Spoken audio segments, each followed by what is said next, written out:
selamanya. Hari ini kekal selamanya. Jika kita hidup oleh Roh-Nya, hidup kita pun dipimpinnya, menjadi serupa dalam gambarannya. Yang lama kini telah berlalu. Oh, betapa indahnya hidup ini menjadi miliknya abadi. Sukacita hidupmu menjadi penuh di dalam pimpinan kuasa-Nya Yesus. Jika kita hidup oleh Roh-Nya, hidup kita pun dipimpinnya, menjadi serupa dalam gambarannya. Yang lama kini telah berlalu.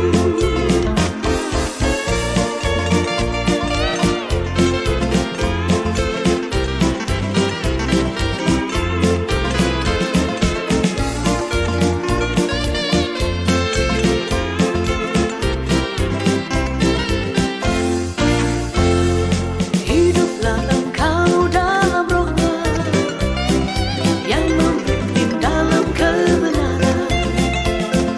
Itu yang akan memerdekakan engkau hari ini kekal selamanya. Hari ini kekal selamanya.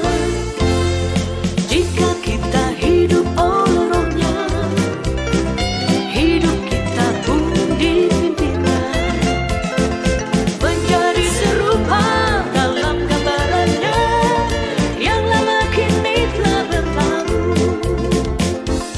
Oh, betapa indahnya hidup ini menjadi miliknya abadi. Sukacita hidupmu menjadi penuh di dalam pimpinan kuasa-Nya Yesus. Jika kita hidup oleh Roh-Nya, hidup kita pun dipimpinnya, menjadi serupa dalam gambarannya. Yang lama kini telah berlalu. Yang lama kini telah berlalu. Yang lama kini telah berlalu.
Saudara-saudara terkasih di dalam nama Tuhan kita, Yesus Kristus, renungan untuk kita diambil dari Galatia pasal 5 ayat 16 sampai ayat 26. Saya akan bacakan firman Tuhan untuk kita. Mari kita ikuti pembacaan firman Tuhan ini di dalam hati kita masing-masing. Galatia pasal 5 ayat 16 sampai ayat 26.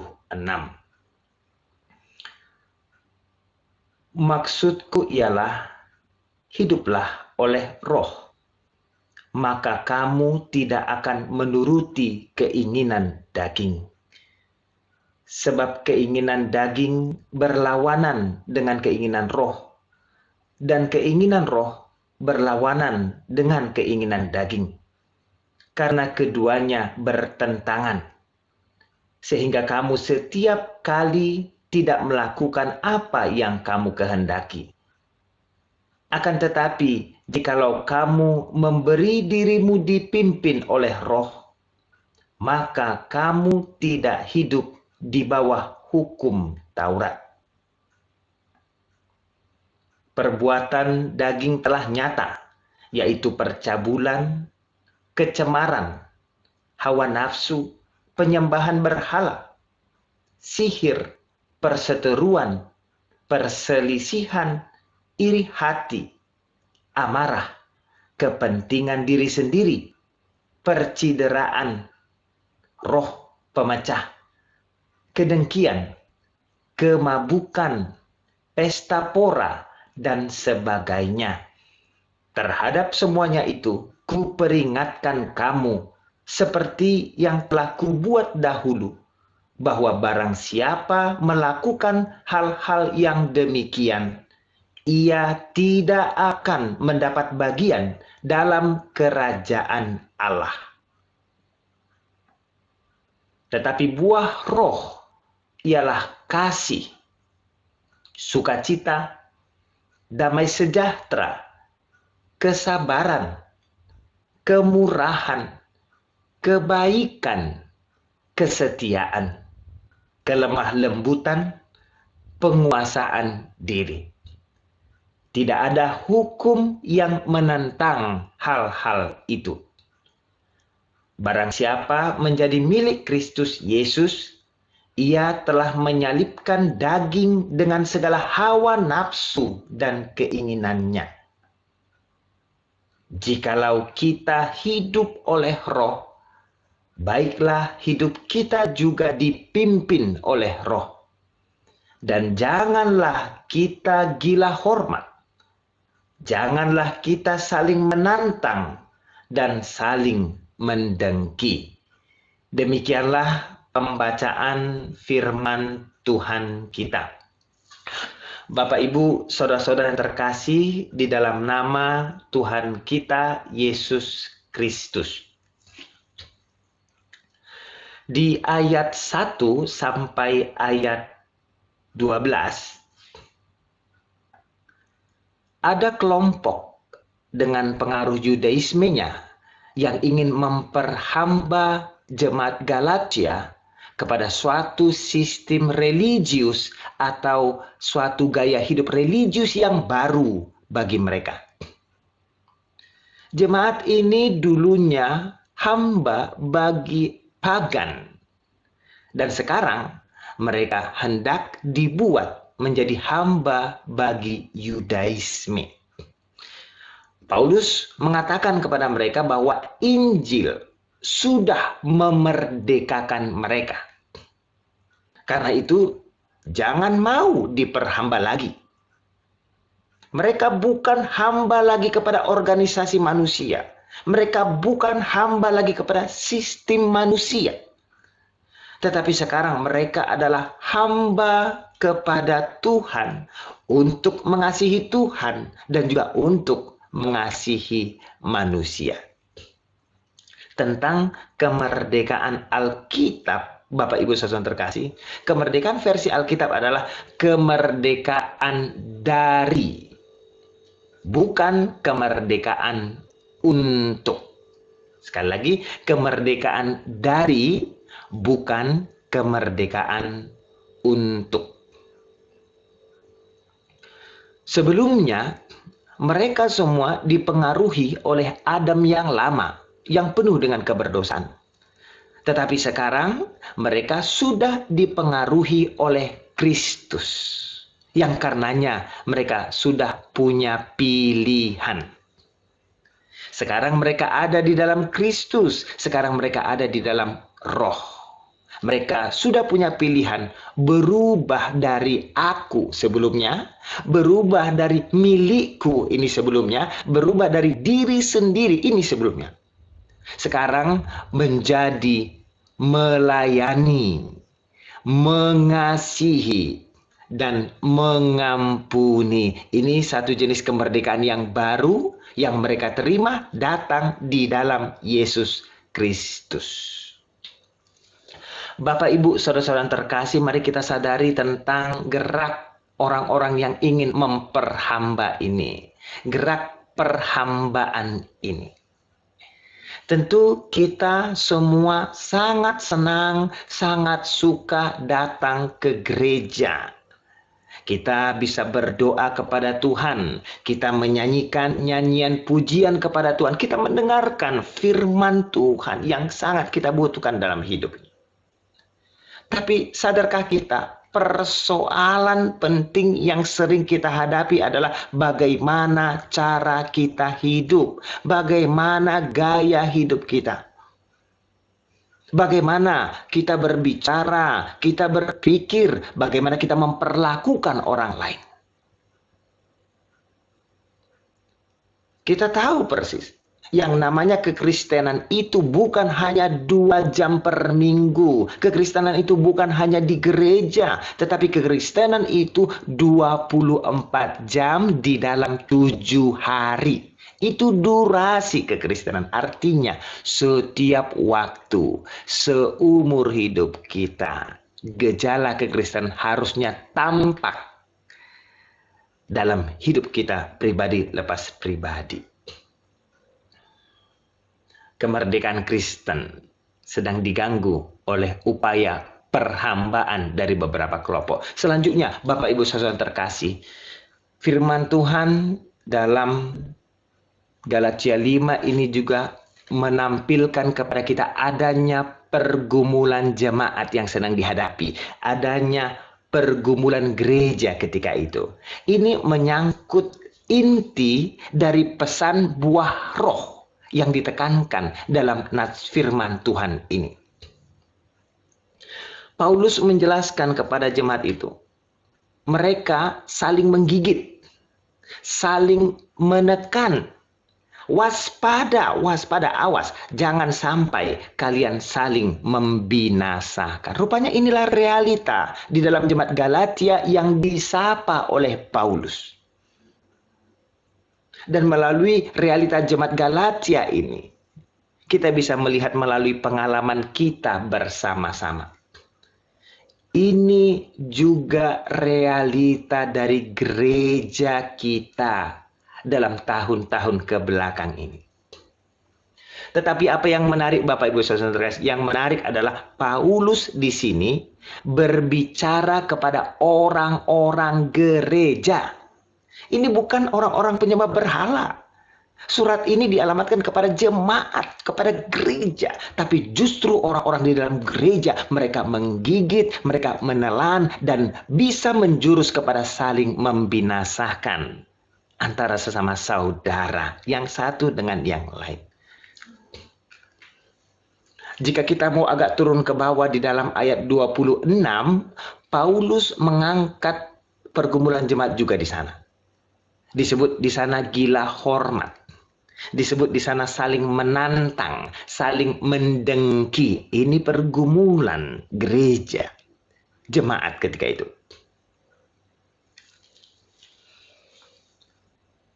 Kita harus mengakui, Bapak Ibu saudara-saudara yang terkasih, gereja kita punya sejarah gelap tentang pertikaian yang sangat amat memalukan. Entah itu karena uang, entah itu karena kedudukan, entah itu karena program-program gereja, entah karena harta milik gereja, dan yang lain sebagainya. Banyak pertikaian-pertikaian yang terjadi.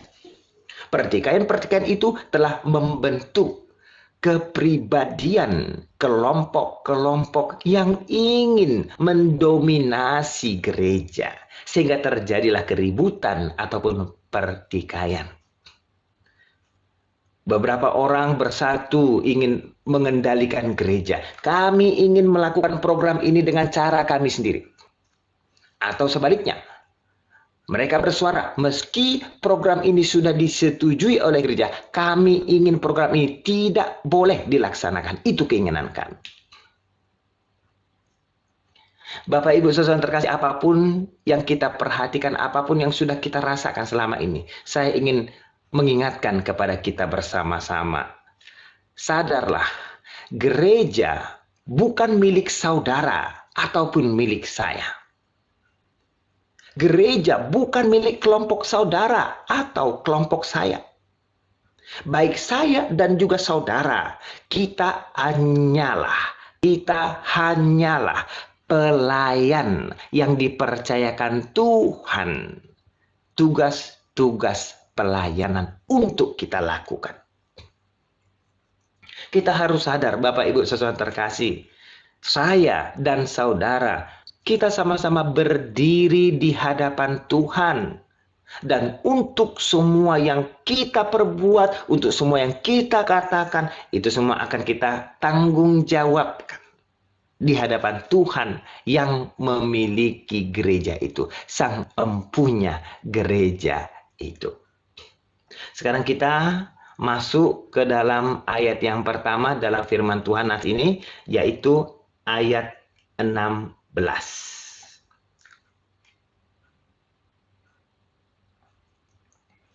Ayat 16. Maksudku ialah hiduplah oleh roh,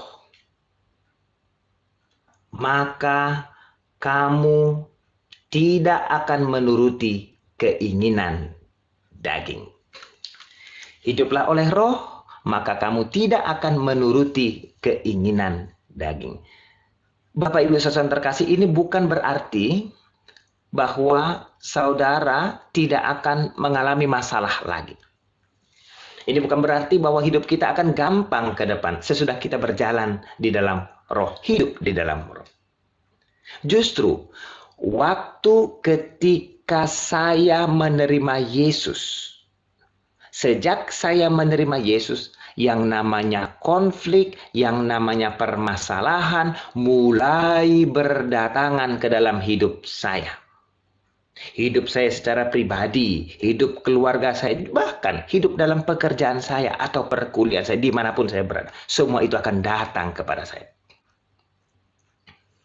Karena Paulus juga menyadarkan kita, sebagian dari diri saya ini punya keinginan untuk melakukan ini, untuk melakukan itu.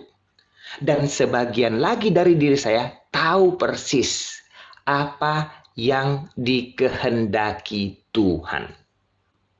Karenanya permintaan firman Tuhan ini kepada kita, permintaan firman Tuhan kepada kita adalah kamu tidak akan menuruti keinginan daging. Itu perlu kita ingat. Kamu tidak akan menuruti keinginan daging, tetapi hiduplah oleh roh. Jika kita baca Roma pasal 7, di sana digambarkan adanya perjuangan seorang Kristen. Seorang Kristen berjuang di dalam hatinya. Bapak Ibu, untuk perjuangan itu kita perlu membiarkan firman Tuhan mengisi hati kita. Karena hati kita punya kecenderungan yang lain. Jika kita tidak waspada, daging akan mengambil alih hidup kita. Daging akan mengambil alih diri kita. Daripada diambil alih oleh daging itu, firman Tuhan menyerukan kepada kita, hiduplah oleh roh. Bapak Ibu Saudara yang terkasih, di dalam jemaat Galatia ada kelompok guru-guru palsu.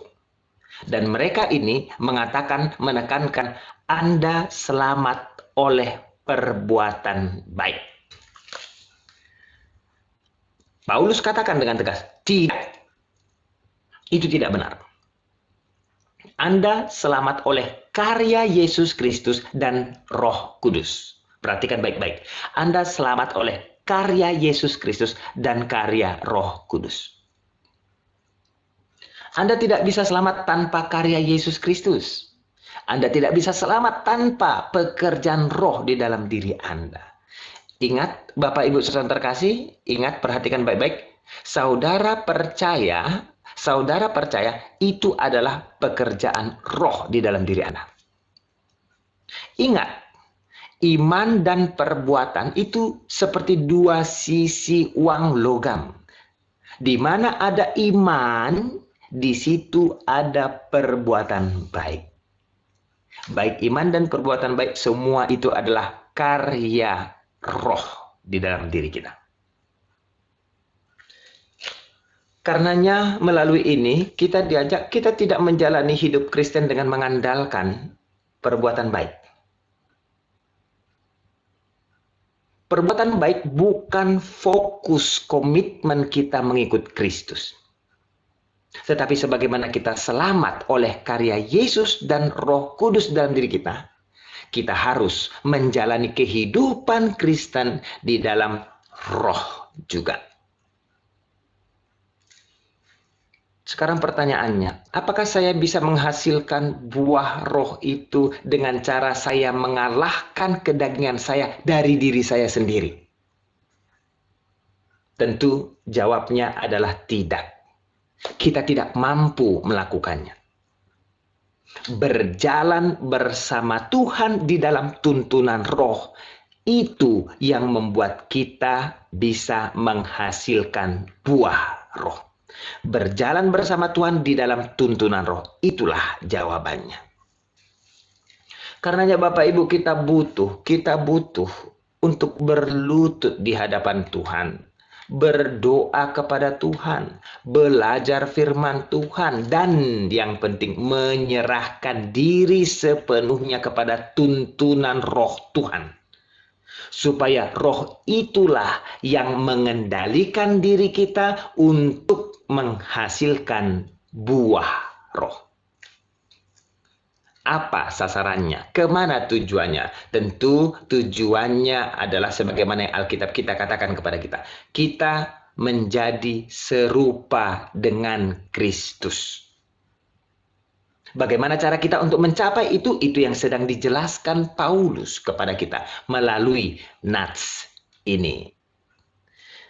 Selanjutnya ayat 17. Sebab keinginan daging berlawanan dengan keinginan roh, dan keinginan roh berlawanan dengan keinginan daging. Karena keduanya bertentangan, sehingga kamu setiap kali tidak melakukan apa yang kamu kehendaki. Bapak Ibu saudara terkasih, kalau kita mau jujur, sebenarnya kita juga termasuk orang-orang yang tidak setuju tentang situasi yang dituntut untuk menjadi serupa dengan Kristus. Banyak tuntutan untuk menjadi serupa dengan Kristus itu, jangan lakukan ini, jangan lakukan itu, jangan lakukan ini. Dan tuntutan-tuntutan yang lain juga berisi, lakukanlah ini, lakukanlah itu, lakukanlah ini.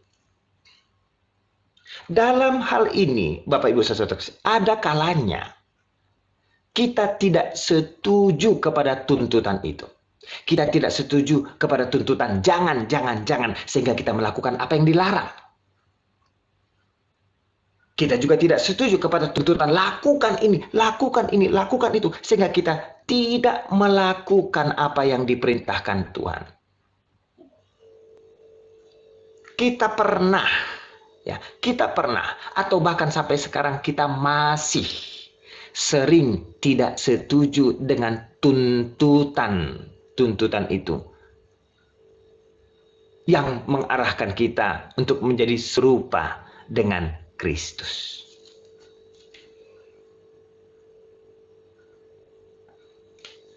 Ayat 18 sampai ayat 21. Akan tetapi,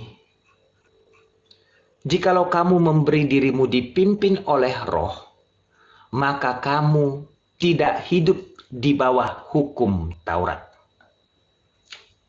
Perbuatan daging telah nyata, yaitu percabulan, kecemaran, hawa nafsu, penyembahan berhala, sihir, perseteruan, perselisihan, iri hati, amarah, kepentingan diri sendiri, percideraan, roh pemecah, kedengkian, kemabukan, pesta pora, dan sebagainya. Terhadap semuanya itu kuperingatkan kamu, seperti yang telah kubuat dahulu, bahwa barang siapa melakukan hal-hal yang demikian, ia tidak akan mendapat bagian dalam kerajaan Allah. Bapak, Ibu, saudara-saudara terkasih, kita selalu bergumul untuk masalah-masalah hidup yang kita hadapi. Kita selalu bergumul untuk itu. Tapi kalau kita dipimpin oleh Roh, kita tidak hidup di bawah hukum. Di sini banyak sekali dibuat daftar perbuatan-perbuatan jahat. Tetapi kita harus paham bahwa daftar-daftar perbuatan jahat ini bukanlah sebagai checklist untuk kita isi atau kita deteksi. Saya tidak melakukan ini, saya tidak melakukan ini, saya tidak melakukan itu.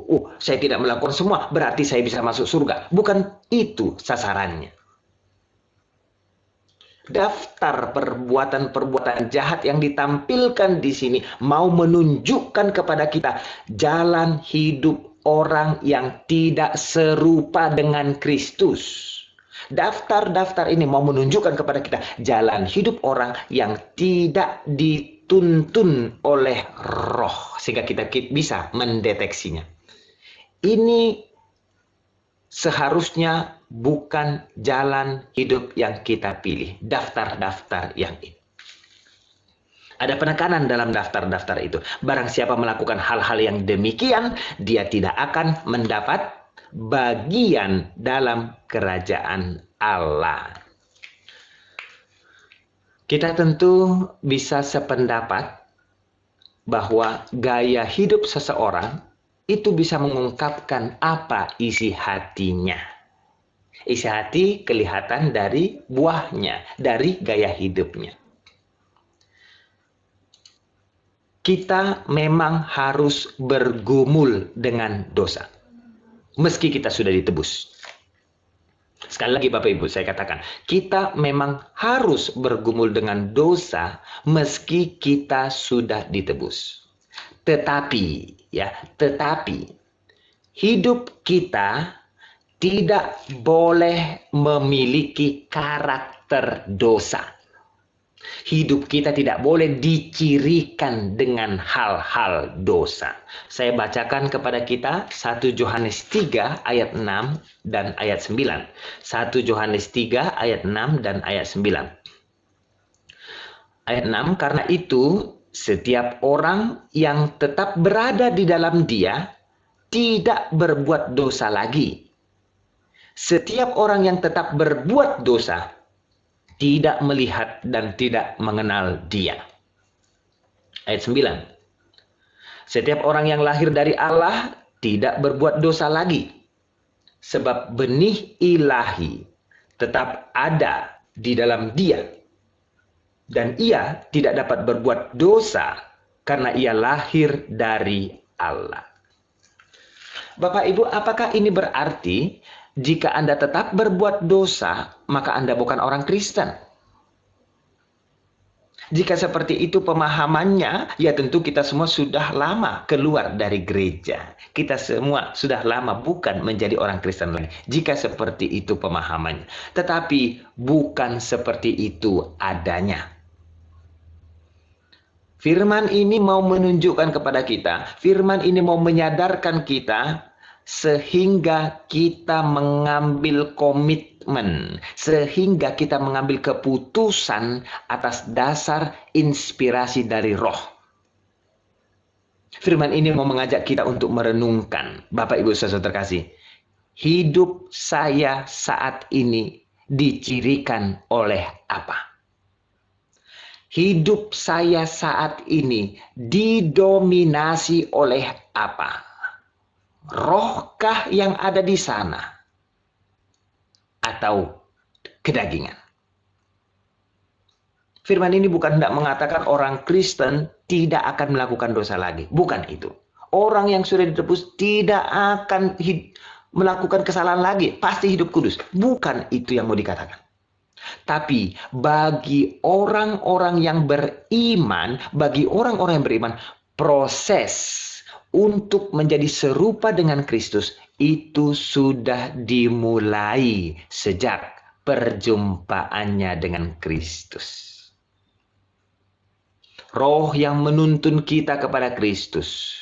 Roh itu sedang menabur benih Kristus ke dalam diri kita masing-masing. Dan benih itu akan bertumbuh, akan berbuah, lalu tampak melalui gaya hidup kita masing-masing. Yesus sangat tegas tentang hal ini. Tentang gaya hidup seorang yang beriman di dalam Matius pasal 7. Yesus katakan, buah yang baik tidak akan keluar dari pohon yang buruk. Dan buah yang buruk tidak akan keluar dari pohon yang baik. Dari buahnya kamu akan mengenal mereka. Firman ini bukan hendak mengatakan jika saudara melakukan daftar dosa-dosa ini maka Anda tidak akan selamat. Bukan itu yang hendak dikatakan di sini. Apa yang dikatakan di sini adalah lihatlah kehidupan manusia itu. Lihatlah kehidupan Anda. Apa yang mencirikan hidup manusia itu? Adakah sukacita di sana? Adakah damai sejahtera di sana? Adakah pengendalian diri di sana dalam hidupmu atau dalam hidup saya? Atau justru sebaliknya yang ada adalah percabulan, hawa nafsu, kedengkian, perselisihan, dan lain sebagainya. Ini menghantarkan kita kepada perenungan daftar mana yang mencirikan hidup saudara saat ini. Ayat selanjutnya, ayat 22. Tetapi buah roh ialah kasih, sukacita, damai sejahtera, kesabaran, kemurahan, kebaikan, kesetiaan. Bapak Ibu saudara-saudara yang terkasih, kata buah di sini ini adalah singular atau tunggal.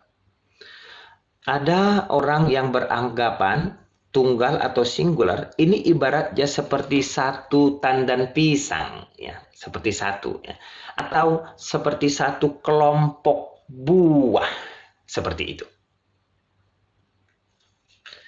Sepertinya posisi tunggal, situasi singular di sini bertujuan untuk mengatakan bahwa buah roh adalah kasih.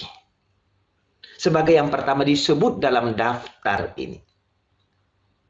Dan yang selebihnya, yang seterusnya, ini adalah ciri dari kasih itu. Ini adalah definisi dari kasih itu. Ini adalah contoh dari kasih itu.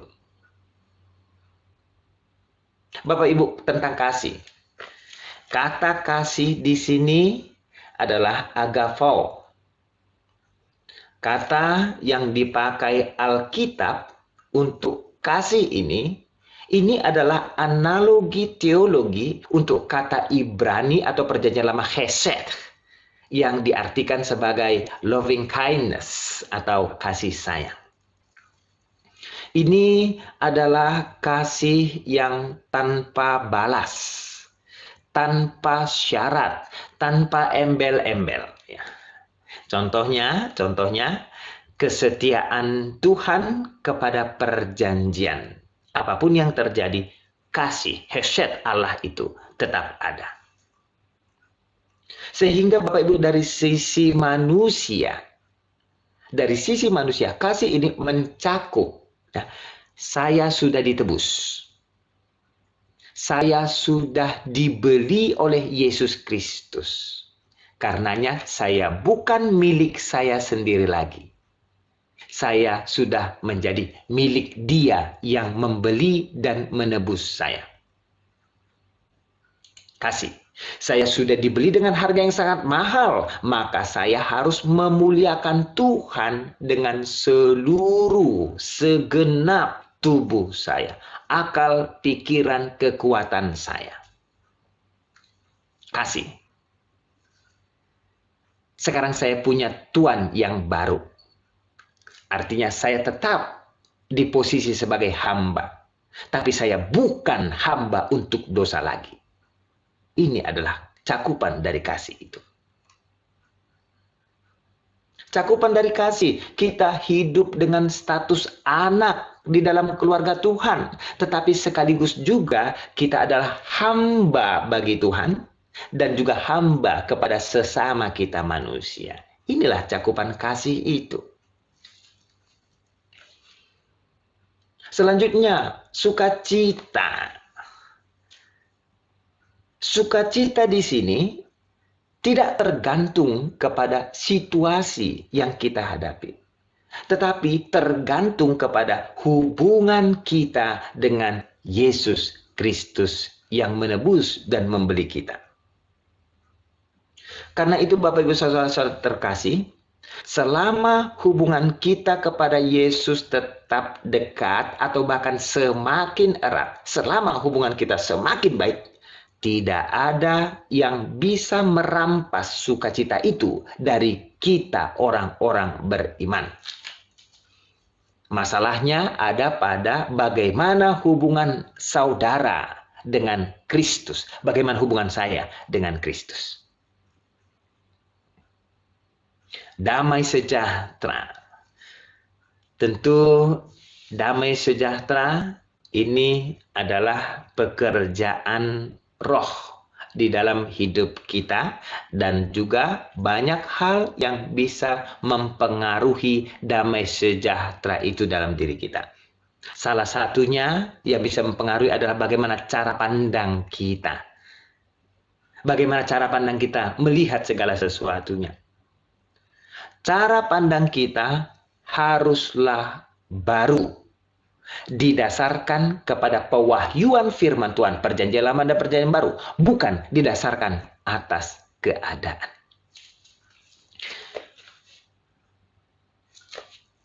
Kita hendak melihat segala sesuatunya memakai kacamata firman Tuhan. Kacamata perjanjian lama juga kacamata perjanjian baru. Kita bisa menilai segala perbuatan, menilai segala perkataan, pikiran, motivasi, memakai cara pandang atau kacamata firman Tuhan ini. Tetapi kita harus waspada, zaman ini, manusia modern sekarang ini juga punya cara pandangnya sendiri karena memakai kacamatanya sendiri. Kacamata yang di dalamnya ada atribut-atribut budaya, atribut-atribut materialistis, atribut-atribut sekuler, kapitalistik, individualisme. Itu kacamata atau cara pandang yang bisa mempengaruhi kita. Pilihan kita bukan memakai kacamata itu, tetapi kacamata firman Tuhan, cara pandang firman Tuhan. Selanjutnya di sana ada disebut kemurahan. Sebuah keterbukaan hati, sikap yang positif untuk menerima orang lain. Kita diajak oleh dorongan tuntunan Roh Kudus, kita melakukan banyak sekali perbuatan-perbuatan yang baik, hingga hal-hal yang kita tidak pernah harapkan muncul dalam diri kita. Hal-hal yang buruk muncul dalam diri kita, lalu kemudian kita sudah siap untuk memberi pengampunan dan kita selalu berdoa untuknya. Ini sangat berbeda dari dunia. Ini sangat berbeda dari dunia. Apakah Anda mencirikan hal-hal yang seperti ini? Atau sebaliknya, saudara mencirikan hal-hal yang didambakan dan dilakukan oleh manusia-manusia duniawi?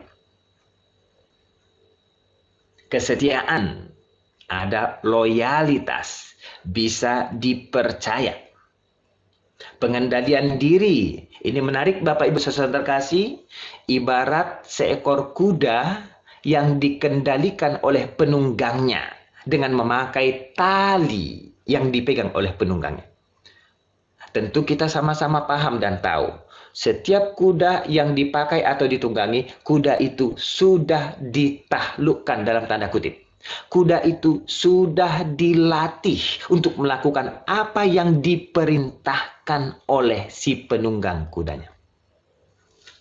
Itu bisa menjadi ilustrasi bagi kita untuk memahami bagaimana Tuhan mencipta kita. Tuhan mencipta kita seutuhnya dengan tujuan untuk pekerjaan-pekerjaan Tuhan. Mazmur 39. Sehingga kita seharusnya ingat, Tuhan ingin mengendalikan hidup kita. Tuhan ingin mengemudikan hidup kita. Tuhan ingin mengendalikan semua karunia-karunia yang Dia beri kepada kita. Semua berkat-berkat yang Dia beri kepada kita. Di sana ada kebaikan dan yang lain sebagainya. Berikutnya ayat 23. Kelemah lembutan, penguasaan diri, tidak ada hukum yang menentang hal-hal itu. Tidak ada hukum, tidak ada aturan bagi mereka yang berjalan di dalam kasih. Bagi mereka yang hidupnya dituntun oleh Roh. Tidak ada yang salah. Tidak ada yang dilanggar. Selama kita mengarahkan hidup kita kepada kehendak Kristus. Dalam semua area hidup kita. Dalam semua hubungan-hubungan kita dengan orang-orang yang ada di sekitar kita. Ayat 24 yang berikutnya, barang siapa menjadi milik Kristus Yesus, ia telah menyalibkan daging dengan segala hawa nafsu dan keinginannya. Bapak Ibu Saudara terkasih, ada orang yang berkata, ambil semua dosa-dosamu dan pakukan itu ke kayu salib. Nah, seperti itu ya. Apa yang mau disampaikan oleh ayat 24 ini adalah seperti ini. Aku telah mati oleh hukum Taurat, untuk hukum Taurat, supaya aku hidup untuk Allah. Aku telah disalibkan dengan Kristus, namun aku hidup. Tetapi bukan lagi aku sendiri yang hidup, melainkan Kristus yang hidup di dalam aku. Dan hidupku yang kuhidupi sekarang di dalam daging adalah hidup oleh iman dalam Anak Allah yang telah mengasihi aku dan menyerahkan dirinya untuk aku. Galatia pasal 2 ayat 19 sampai ayat 20. Sekarang saya dan saudara sudah berbeda. Karena kita sudah berjumpa dengan Kristus. Tetapi mari kita perhatikan Bapak Ibu, jika saudara berkata, saya sudah berjumpa dengan Kristus. Tapi tidak ada yang berubah dari hidup saudara. Tidak ada yang berbeda dari hidup saudara. Secara alkitabiah itu adalah dusta.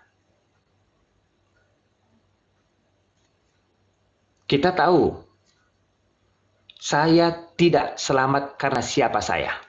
Meski saya orang Kristen, saya tidak selamat karena siapa saya. Tapi siapa saya menegaskan siapa Bapa saya. Siapa saya itu menegaskan siapa Bapa saya. Pertanyaannya, siapakah Bapa saya itu? Untuk menjawab pertanyaan itu, saya tidak akan melakukannya dengan perkataan. Tetapi saya harus menunjukkannya.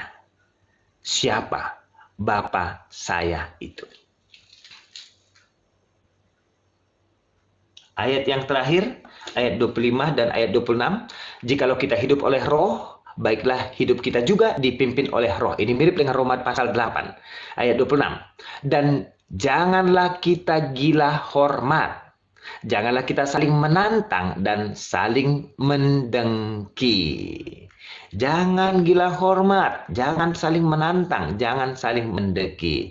Ini menunjukkan kepada kita Bapak Ibu, memang gereja adalah kumpulan orang-orang berdosa. Tetapi orang-orang berdosa yang sudah mengalami perjumpaan dengan Yesus Kristus dan sedang mengalami proses untuk menjadi semakin serupa dengan Kristus. Karena itu masih proses, tidak ada yang namanya gereja yang sempurna. Tidak ada jemaat yang sempurna. Mungkin karena tidak ada jemaat yang sempurna, kita merasa tidak puas. Karena kita merasa tidak puas, maka kita sering gonta-ganti gereja. Karena kelemahan yang ada tentu di dalam gereja-gereja itu. Mungkin saudara terlibat pertengkaran di suatu gereja, saudara terlibat hutang piutang, saudara terlibat melakukan dosa dan yang lainnya, sehingga saudara merasa saya harus pindah mencari gereja yang cocok untuk saya. Tidak ada gereja yang sempurna. Tetapi kita juga sadar, Bapak Ibu saudara terkasih, dari semua denominasi gereja yang ada, pasti ada banyak orang-orang Kristen yang baik. Ada banyak orang-orang yang dituntun oleh roh hidupnya. Sehingga yang perlu kita lakukan melalui nas ayat yang terakhir ini bukan lagi menimbulkan permasalahan-permasalahan di dalam persekutuan kita. Bukan lagi menimbulkan permasalahan di dalam media sosial kita. Jangan menggigit, tetapi kasihilah musuhmu. Jangan hakimi musuhmu, tetapi ampunilah mereka. Jangan kurbankan orang-orang lain, tetapi belajarlah untuk berkorban kepada mereka.